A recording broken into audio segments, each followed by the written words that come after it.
Talyer ang pronta pero bagsakan pala ng mga umano'y nakaw na sasakyan. Yan po ang nabistong modus ng 4 na umano'y carnapper na nasa kote sa Batangas. Kung paano sila natunton, tinutukan ni John Consulta, exclusive. Sa hot pursuit operation ng Santo Tomas, Batangas Police, natuntun gamit ang kanilang aerial drone ang hinahanap na ninakaw umanong FB van na nakakubli sa gitna ng matataas na damo. Ayon sa mga pulis, nasa likod ng talyer ng mga suspect ang katayan umano ng mga nakaw na sasakyan. With the use of that drone, in-score natin yung area. And that led to the discovery nung isang area kung saan nila chinachap-chap itong mga carnap vehicles na ito. Nang pasukin na ng pulis ang lugar, may nakita pa silang ibang sasakyan. Bukod po dun sa carnap vehicle sa Santo Tomas City, ay meron pa rin pong isang naabutan kami doon na L300 ba na nakatay na or na-chop-chop na. Ang modus po nila, sila po ay mag-iikot sa isang area at kapag may namataan sila na potential target, ay yun po, kukuhanin nila yun and then dadalhin dun sa may talyer at yun po ang front nila talyer. Arestado ang 4 na suspect. Na-enkwesta sila sa reklamong paglabag sa Anti-Carnapping Act. Sinusubukan namin silang kunan ng pahayag. Nagsasagawa na ng follow-up operation ng pulisya sa iba pang posibleng kasabwat ng grupo. Para sa GMA Integrated News, John Consulta, nakatutok 24 oras. Pinapahirapan man ng katarata na natiling maliwanag ang pangarap ng isang mangingisda para sa mga anak na kahit bata pa ay may katarata rin. Bilang pakikiisa sa Sight Saving Month ngayong Agosto, nagsagawa tayo ng cataract screening para sa libreng operasyon ng mga kapuso nating may problema sa mata. Ipinanganak na may katarata ang 2 mata ng 53 taong gulang na si Danilo. Sa kabila ng kondisyon, kayod kalabaw siyang nangingisda para sa mga anak. Nahirapan naman po. Siyempre, kailangan pong gawin kasi mga gastos ng mga bata, mapasok sila, hindi pwedeng hindi papasok sa eskwela. Pero si Danilo, may mas mabigat pa palang pasanin. Ang 4 kasi niyang mga anak, sina Harvey, Iris, May at Dindin, gaya niyang may congenital cataract din. Hirap mang makaaninag, hindi naman sila nagpapahuli sa eskwela. Sa katunayan, pambato din sila sa kanilang paaralan sa mga track and field competition. Lahat po sila ay achiever at natutuwa po kami kasi sa kabila po ng kanilang mga disabilities ay nakita namin kung saan sila mag-excel. Bilang panghikiisa sa Sight Saving Month ngayong Agosto, nagsagawa tayo ng eye screening sa 74 na pasyente na may katarata. Katwang ang Buddhist Chuchi Medical Foundation Philippines. Ang ating eye surgery project, in particular para sa mga katarata. Ito ay para sa mga seniors at saka sa mga minors, 14 years old pababa. We cover all the aspect of eye care. We cover patient with cataract, which is the most common one, and we do around 2,000 of cataract per year. Kaya ipinasuri rin natin ang pamilya ni Danilo. 3 out of 5 and another sibling have bilateral cataracts. So we're going to surgically remove the cataracts. Mga kapuso, tulungan po natin si Danilo at ang kanyang mga anak. Nagising na mula sa koma ang 9 na taong gulang na estudyanteng sinasabing binugbog ng ilang high school students sa Iligan City. Dinala ang bata sa ospital noong August 4 matapos dumaing ng pananakit ng ulo ayon sa kanyang ama. Sa investigasyon ng pulisya, naglalakad pa uwi ang biktima kasamang isang kapitbahay nang makita nilang may nakaabang sa kanilang 4 na high school student. Tumakas ang kapitbahay pero hindi na niya nakita ang sinapit ng biktima. Plano ng Iligan City Police Office na kuhanan ng pahayag ang bata kapag maayos na ang lagay para lalong malinawan sa nangyari.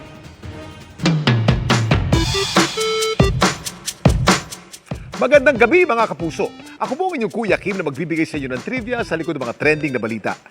Viral online ang video ng isang mangingisda mula Romblon na aksidenteng nabugahan sa muka ng napakaitim na tinta ng nahuli nitong pusit. Kumusta kaya siya? Abot-teng na sana ang ngiti ng mangingisdang si Chris dahil sa nahuli niyang pusit na ito sa Sibuyan, Romblon. Pero ang pusit mukhang ayaw palang magpahuli ng buhay. Nakakablising oh! Unang huli ko! Bigla itong bumuga ng itim na tinta. Si Chris nasa pulang mukha.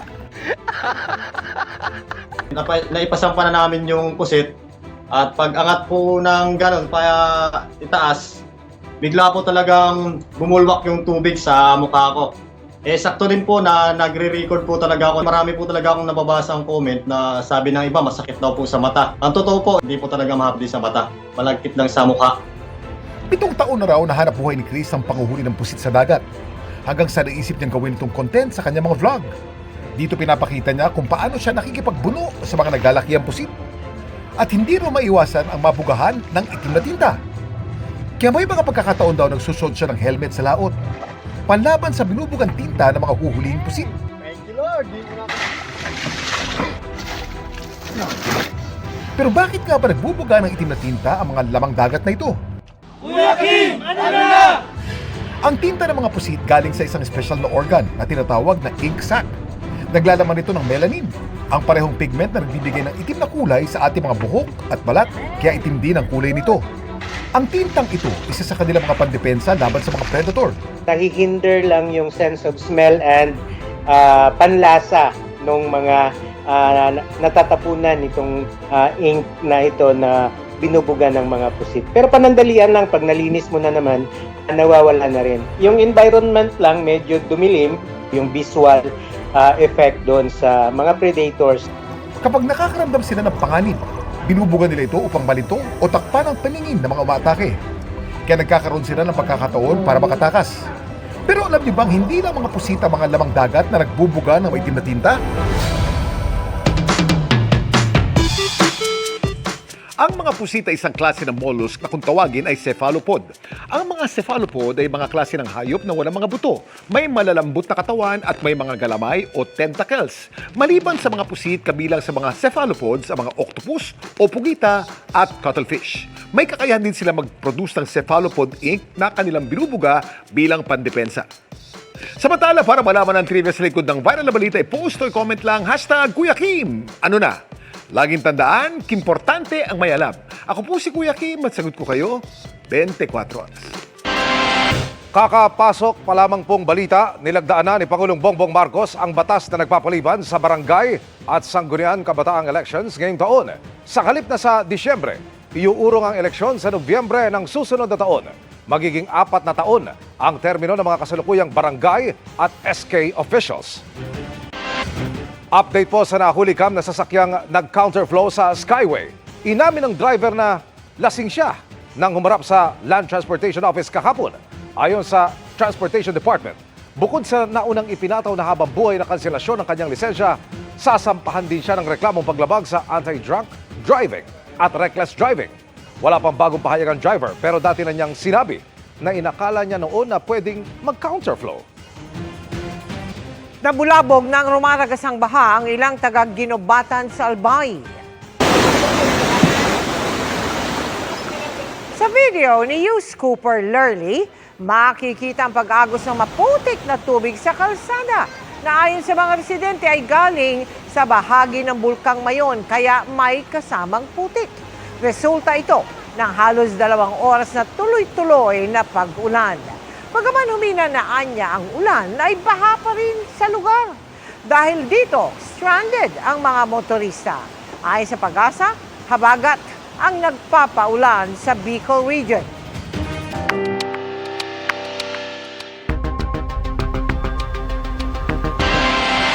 May mga nawawala umanong affidavit ng mga testigo laban kay missing Sabongeros whistleblower Julie Dondon Patidongan.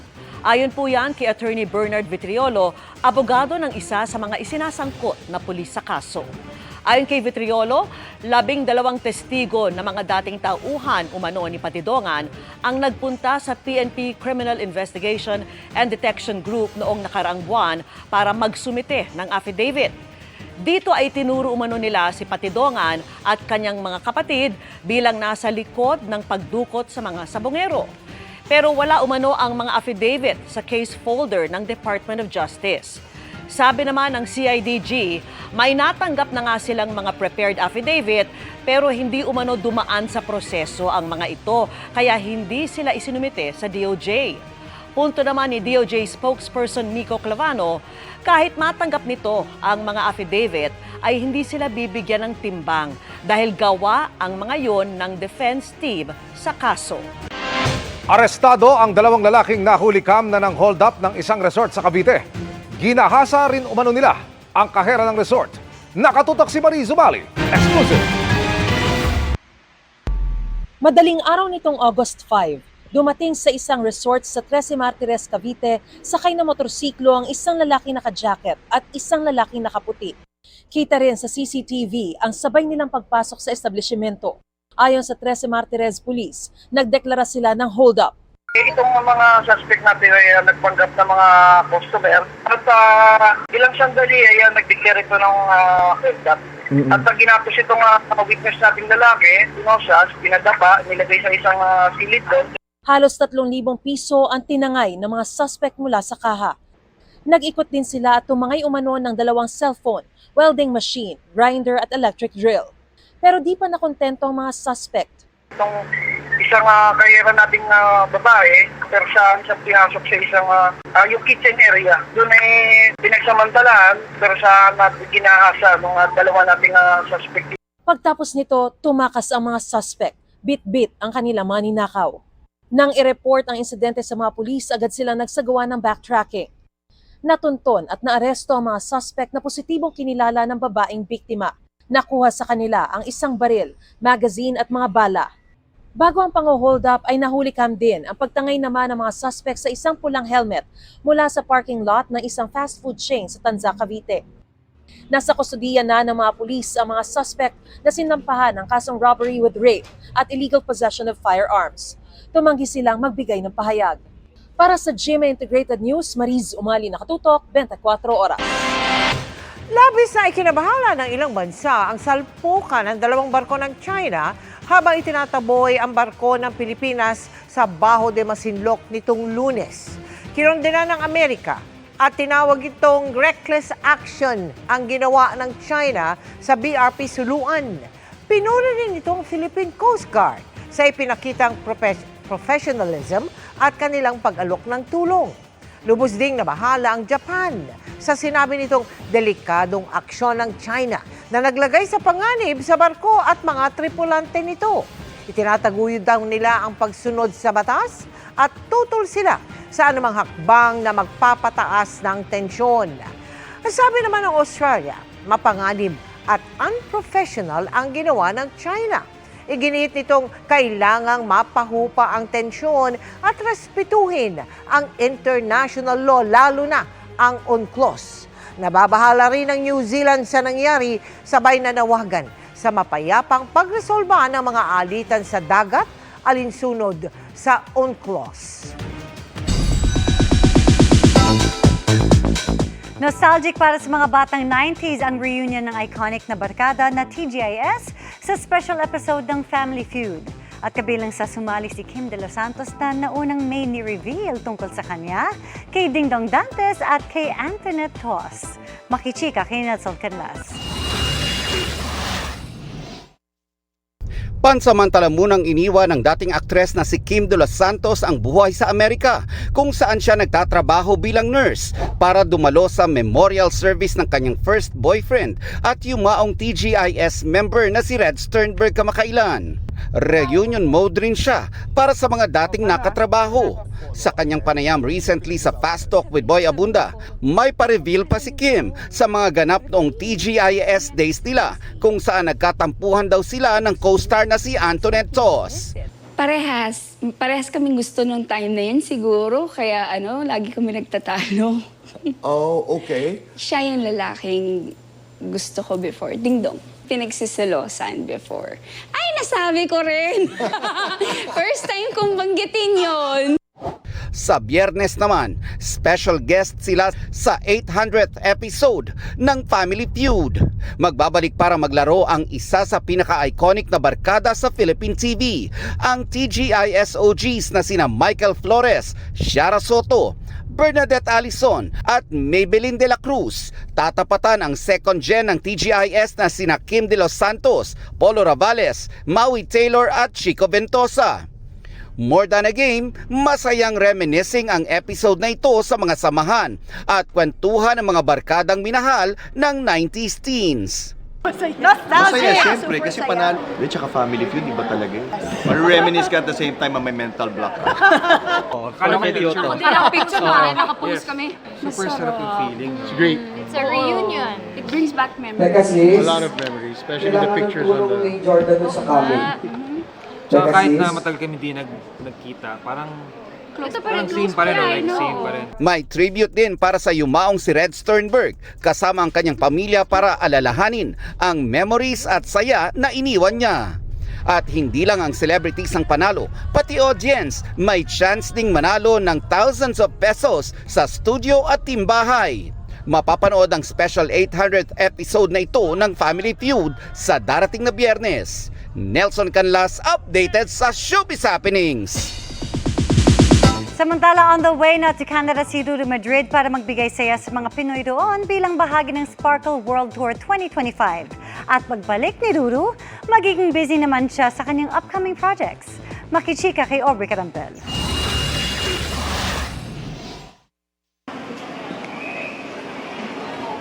Off to Canada, si Kapuso primetime action hero Ruru Madrid para sa Sparkle World Tour 2025. Looking forward na raw si Ruru na magpasaya muli ng Global Pinoys, lalo't makakasama niya sina comedy concert queen Ai de las Alas at Beauty Empire star Kailin Alcantara. Kung ano yung saya na na-experience namin nung una, 2023, hopefully ganun din po yung pag-welcome nila sa amin. Back-to-back shows ang gaganapin this August 16 to 17 sa Taste of Manila event sa Toronto. August 29 to September 1 naman, makikisaya sina Ruru, Kailin at Ai sa Fiesta Filipino sa Calgary in partnership with GMA Pinoy TV. May live band tayo dyan, magkakantahan tayo, magsasayawan tayo. So, excited na ako na makapag-perform. So dadalhin natin ang Pilipinas sa kanila, pakikiligin natin sila at mag-e-enjoy lang po. Magkakaroon din ng Sparkle World Tour show sa Ottawa. Bukod sa shows, looking forward na rin daw si Ruru na mag-food trip at i-enjoy ang Canada weather. Lalo na pagbalik dito sa Pilipinas next month, magsisimula na raw si Ruru na maghanda para sa kanyang bagong project na i-reveal soon. Tuloy-tuloy na ulit yung mga trabaho. At the same time, training na rin, preparation po para po sa aking gagawing bagong teleserye. So, dun, talagang ibubuhusan natin lahat dyan. Aubrey Carampel, updated sa Showbiz Happenings.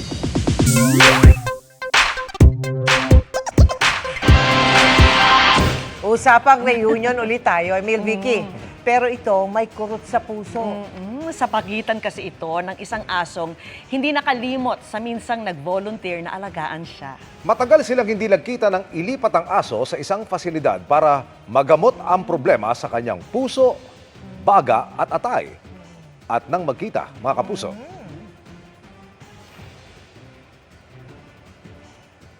Yan natin kung may kilala ka. Naamay ka niya, Miss Mayet!